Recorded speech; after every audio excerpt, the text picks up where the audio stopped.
దివంగత వైఎస్ రాజశేఖర రెడ్డి గారు మాజీ ముఖ్యమంత్రి కీర్తిశేషులు. ఆయన చాలా dynamic, daring and dashing chief మినిస్టర్గా పేరు పొందినాడు. ఆయన ఎందుకు అలా చెప్తున్నానంటే కట్ట నడియండ కాలంలో ఏప్రిల్ నుంచి జూన్ వరకు 1480 కిలోమీటర్లు పాదయాత్ర చేసి ప్రజల కష్ట సుఖాలు తెలుసుకొని ఆ విధంగా వాళ్ళకి ఏమవసరమో వాళ్ళకి కావాల్సిన సంక్షేమ పథకాలన్నీ కూడా అమలు పరిచినాడు. ఆయన టైంలో ఎవరు ఊహించని సంచలనాత్మక సంక్షేమ పథకాలు అమలైనాయి. ఏవంటే ఉదాహరణకు ఉచిత విద్యుత్తు ప్రతిపక్షాలు సాధ్యం కాదని చెప్పినప్పటికీ కూడా దాన్ని అమలు చేసినటువంటి ఘనత ఆయనది.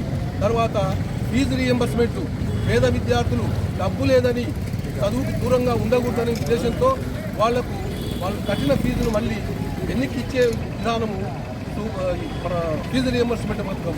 అట్లనే పేద విద్యార్థులు ఇంజనీర్లు కావాలి, వాళ్ళు ఏ ఖర్చు లేకుండా ఉచితంగా ఇంజనీర్లు కావాలనే ఉద్దేశంతో ట్రిపుల్ ఐటీ ఏర్పాటు చేసినారు.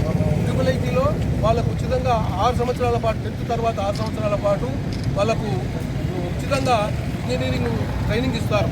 ఆ తర్వాత వాళ్ళకు ఉద్యోగాలు సులభంగా వస్తాయి. ఆ విధంగా నా మనవరాలు కూడా ఒక ఆమె స్కూలబాయిలో చదివి సాఫ్ట్వేర్ ఇంజనీర్గా ఇప్పుడు పనిచేస్తుంది. మరి ఇకపోతే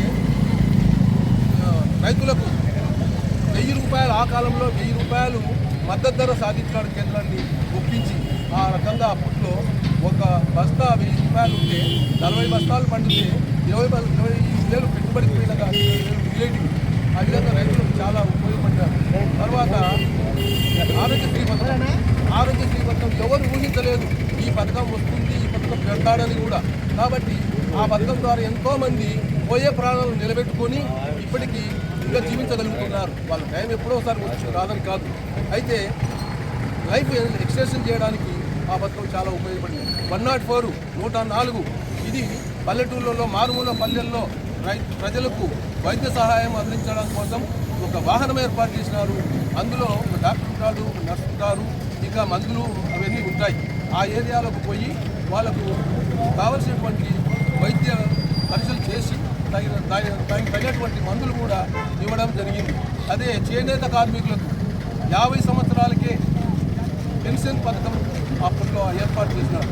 ఎందుకంటే వాళ్ళు ఒళ్ళంతా ఊనం చేసుకుని 50 సంవత్సరాలు జీవించడమే గొప్ప సంగతిగా ఉన్నటువంటి వాళ్లకు 50 ఏళ్ళకి పింఛన్ ఇచ్చే పథకాన్ని ఏర్పాటు చేసినారు. తర్వాత భూమి పంపిణీ,